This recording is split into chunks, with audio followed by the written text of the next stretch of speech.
ಈಗ ವೇದಿಕೆಗೆ ಆಗಮಿಸಿರುವಂತದ್ದು ಟ್ರೀನಿಸ್ international school. Congratulation madam. Next Nobel English medium school.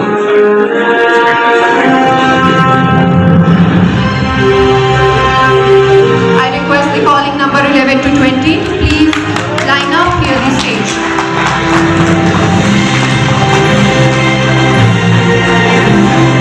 This is a moment of pride that we are having our Modis here. Let us give him a huge round of applause.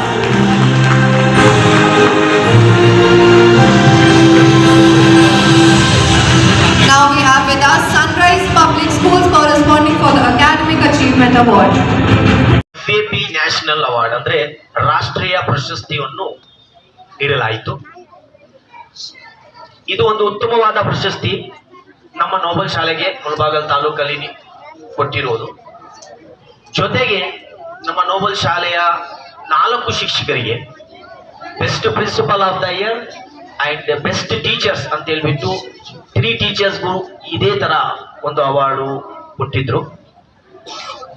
ಈಗ ನಾವು ಇಲ್ಲಿ ನಮ್ಮ ಶಾಲೆಯ ಆವರಣದಲ್ಲಿ ಈ ಕಾರ್ಯಕ್ರಮ ಇಟ್ಕೊಂಡಿದ್ದ ಕಾರಣ ಏನಂದ್ರೆ ನಮ್ಮ ಪೋಷಕರಿಗೂ ಮತ್ತೆ ನಮ್ಮ ಬೇರೆ ಮಕ್ಕಳಿಗೂ, ಆ ದಿವಸ ಮಕ್ಕಳು ಅಲ್ಲಿ ಬಂದಿರಲಿಲ್ಲ, ಮಕ್ಕಳಿಗೂ ಗೊತ್ತಾಗಬೇಕು, ನಮ್ಮ ಶಿಕ್ಷಕರಿಗೆ ಮತ್ತೆ ನಮ್ಮ ಶಾಲೆಯ ಆಡಳಿತ ಮಂಡಳಿಯವರಿಗೆ ಒಂದು ಉತ್ತಮವಾದ ಪ್ರಶಸ್ತಿಯನ್ನು ಕೊಟ್ಟಿರುವುದು ಒಂದು ಉದಾಹರಣೆ ಆಗಿ ನಾವು ತೋರಿಸ್ಬೇಕಂತ ಹೇಳ್ಬಿಟ್ಟು ನಾವೊಂದು ಪ್ರೋಗ್ರಾಮ್ ಇಟ್ಕೊಂಡ್ವಿ. ಸುಮಾರು ಶಾಲೆಯವರು ಈ ಒಂದು ಪ್ರಶಸ್ತಿಗೆ ನೋಂದಣಿ ಮಾಡ್ಕೊಂಡಿದ್ರು. ಸುಮಾರು ಟೀಚರ್ಸು ಈ ಒಂದು ಪ್ರಶಸ್ತಿಗೆ ಎಕ್ಸಾಮ್ ಬರೆದ್ರು.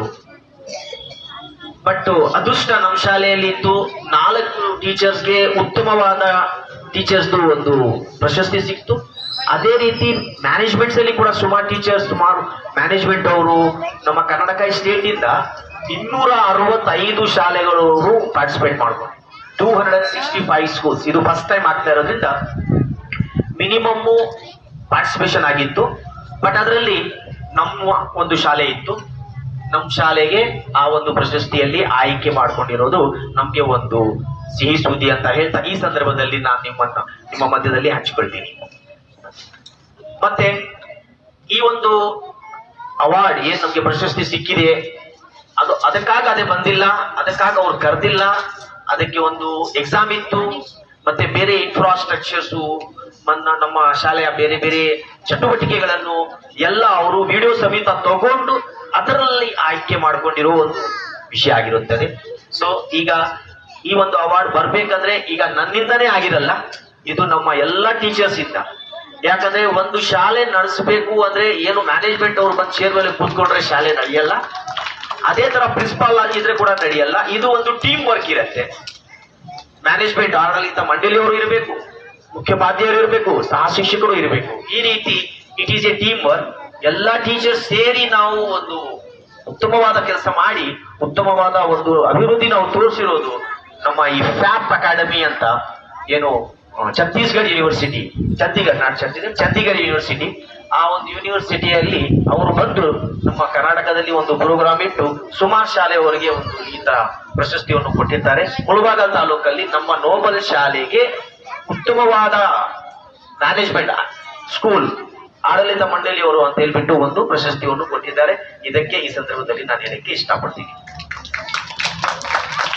ಮತ್ತೆ ನಿಮ್ಗೆ ಗೊತ್ತಿರೋ ತರ ಪ್ರೈನೋತಾನ್ ಅಂತ ಹೇಳ್ಬಿಟ್ಟು ನಾವು ಸುಮಾರು 2 ವರ್ಷ ಶಿಕ್ಷಕರು ಕೂಡ ನಮ್ಮ ಶಾಲೆಯಿಂದ ಎಲ್ಲ ಶಿಕ್ಷಕರು ಎಕ್ಸಾಮ್ ಬರೆದ್ರು. ಬಟ್ ಅದರಲ್ಲಿ 2 ಶಿಕ್ಷಕರು ಆಯ್ಕೆ ಆಗಿದ್ದಾರೆ. ಅವ್ರಿಗೂ ಆ ದಿವಸ ಅವರು ಅಲ್ಲಿ ಸನ್ಮಾನ ಮಾಡಿದ್ದಾರೆ. ಅದನ್ನು ಆವಾಗಲೇ ನಾವು ಇಲ್ಲಿ ಮಾಡ್ಕೊಂಡಿದ್ದೀವಿ. ಈಗ ನಿನ್ನೆ ಅಂದ್ರೆ 29 ನಿನ್ನೆ ಒಂದು ಇದೇ ತರ ಪ್ರಯೋತಾನ್ ಎಕ್ಸಾಮ್ ನಾವು ನಮ್ಮ ಈ ಒಂದು ಆವರಣದಲ್ಲಿ ಮಾಡಿದ್ದೀವಿ. ಎಲ್ಲರೂ ನೀವು ಎಕ್ಸಾಮ್ ಬರ್ದಿದ್ದೀರಾ. ಈ ಎಕ್ಸಾಮು ಪ್ರೈನೋತಾನ್ ಅವರೇ ಮಾಡಿರೋದು. ಸೊ ಈ ತರ ಪ್ರತಿ ವರ್ಷ ನಮ್ಗೆ ಅವರು ಪ್ರೈನೋತಾನ್ ಕಡೆಯಿಂದ ಎಕ್ಸಾಮ್ಸ್ಗೆ ಪೇಪರ್ಸು, OMR ಶೀಟ್ಸು ಎಲ್ಲಾ ತರಹದ್ದು ಅವರು ಸೌಲಭ್ಯಗಳನ್ನು ಮಾಡ್ತಾ ಇದ್ದಾರೆ. ಸೊ ನಿನ್ನೆ ಬರ್ದಿರೋ ಮಕ್ಕಳು ಉತ್ತಮವಾದ ಒಂದು ಫಲಿತಾಂಶ ತಂದ್ರೆ ಅವ್ರಿಗೂ ಒಂದು ಉತ್ತಮವಾದ ಒಂದು ಪ್ರಶಸ್ತಿ ಅಥವಾ ಒಂದು ಸರ್ಟಿಫಿಕೇಟ್, ಮೆಡಲ್ಸ್ ಈ ರೀತಿ ಅವರು ಆಯ್ಕೆ ಮಾಡ್ತಾರೆ. ಅದಕ್ಕೂ ಒಂದು ಪ್ರೋಗ್ರಾಮ್ ನೆಕ್ಸ್ಟ್ ನಾನು ಇಟ್ಕೊಳ್ಳಕ್ಕೆ ಹೋಗ್ತೀನಿ. ಸೊ ಈ ತರ ನಮ್ಮ ಶಾಲೆಯಲ್ಲಿ ಒಂದು ಅಕಾಡೆಮಿಕ್ ಅಚೀವ್ಮೆಂಟ್ ಅಂತ ನಮ್ಗೇನು ಒಂದು ಅವಾರ್ಡ್ ಬಂದಿದೆ. ಈ ಅಕಾಡೆಮಿಕ್ ಅಚೀವ್ಮೆಂಟ್ ಅಲ್ಲಿ ಏನೇನ್ ಬರುತ್ತೆ ಅಂದ್ರೆ, ಸ್ಕೂಲ್ ನಡೆಸ್ತೀವಿ ನಾವು, ಸ್ಕೂಲು ಜೂನ್ನಿಂದ ಹಿಡಿದು ಮಾರ್ಚ್ವರೆಗೂ ಸ್ಕೂಲ್ಸ್ ನಡೀತಾನೆ ಇರುತ್ತೆ. ಸಂಡೇ ರಜೆ ಇರುತ್ತೆ, ಸ್ಯಾಟರ್ಡೆ ಹಾಫ್ ಡೇ ಇರುತ್ತೆ, remaining all the days are classes ಇರುತ್ತೆ. ಬಟ್ ಅದ್ ಜೊತೆಗೆ ನಾವ್ ಏನೇನ್ ಮಾಡ್ತೀವಿ ಅದೆಲ್ಲ ಅವರು ನಮ್ಮ ಹತ್ರ ಒಂದು ಡೀಟೇಲ್ಸ್ ರಿಪೋರ್ಟ್ ತಗೊಂಡಿದ್ದಾರೆ. ಆ ಒಂದು ರಿಪೋರ್ಟ್ ನಾನು ಈಗ ಹೇಳಕ್ ಇಷ್ಟಪಡ್ತೀನಿ. ನಮ್ಮಲ್ಲಿ ಟೆಸ್ಟ್ಗಳಿದೆ, ಎಕ್ಸಾಮ್ಗಳಿದೆ. ಅದ್ ಜೊತೆಗೆ ಏನೇನ್ ಮಾಡ್ತೀವಿ ಅಂತ ಫಸ್ಟ್ ಆಫ್ ಆಲ್ ಪ್ರೈನೋಥಾನ್. ಈ ಪ್ರೈನೋಥಾನ್ ಎಕ್ಸಾಮ್ ಒಂದು ಸ್ಕೂಲ್ ಲೆವೆಲ್ ಅಲ್ಲಿ ನಡೆಯುತ್ತೆ, ಅದು ಆಫ್ಲೈನ್ ನಡೆಯುತ್ತೆ. ಆಲ್ರೆಡಿ ಅದು ನೆನ್ನೆ ನಡೆದಿದೆ. ಇದರಲ್ಲಿ ಸೆಲೆಕ್ಟ್ ಆಗೋ ಮಕ್ಕಳಿಗೆ ಆನ್ಲೈನ್ ನಲ್ಲಿ ನಡೆಯುತ್ತೆ. ಅದು ನೆಕ್ಸ್ಟ್ ಮಂತ್ ಅದು ಆಗ್ಬಹುದು. ಆನ್ಲೈನ್ ನಲ್ಲಿ ಆಗಿದ್ದಾದ್ಮೇಲೆ ಸ್ಟೇಟ್ ಲೆವೆಲ್ ನಡೆಯುತ್ತೆ. ಅಂದ್ರೆ ಈಗ ಈ ಪ್ರೊಸೀಜರ್ ಅಲ್ಲಿ ಮಕ್ಕಳಿಗೆ ನಾವು ಸೆಲೆಕ್ಟ್ ಮಾಡ್ಕೊಂಡು ಬರ್ತಾ ಇರ್ತೀವಿ. ಇದು ನಮ್ಮ ಶಾಲೆಯಲ್ಲಿ ನಡೀತಾ ಇರೋದು ಪ್ರಕ್ರಿಯೆ. ಮತ್ತೆ ಪ್ರತಿ ಶನಿವಾರ ನಾವು ಮಕ್ಕಳಿಗೆ ಯೋಗ ಕ್ಲಾಸ್ ಅನ್ನು ಕಂಡಕ್ಟ್ ಮಾಡ್ತಾ ಇದ್ದೀವಿ. ಯೋಗಾಸನದಿಂದ ಮಕ್ಕಳಲ್ಲಿ ಒಂದು ಒಳ್ಳೆ ಆಕ್ಟಿವ್ನೆಸ್ ಸಿಗತ್ತೆ, ಆಕ್ಟಿವ್ ಆಗಿರ್ತಾರೆ ಅಂತ ಹೇಳ್ಬಿಟ್ಟು ನಾವು ಪ್ರತಿ ಶನಿವಾರ ಅದ್ ಮಾಡ್ತೀವಿ. ಅದೇ ತರ ಬುಧವಾರ ಪ್ರತಿ ವೆಡ್ನೆಸ್ಡೇ ಮಾಸ್ ಪಿಟಿ ಅಂತ ಹೇಳ್ಬಿಟ್ಟು ನಾವು ಎಲ್ಲಾ ಮಕ್ಕಳಿಗೆ ಒಂದು ಫಿಸಿಕಲ್ ಆಕ್ಟಿವಿಟಿ, ಅದು ಒಂದು ಮಾಸ್ ಪಿಟಿ ಅಂತ ನಡೆಸ್ತೀವಿ.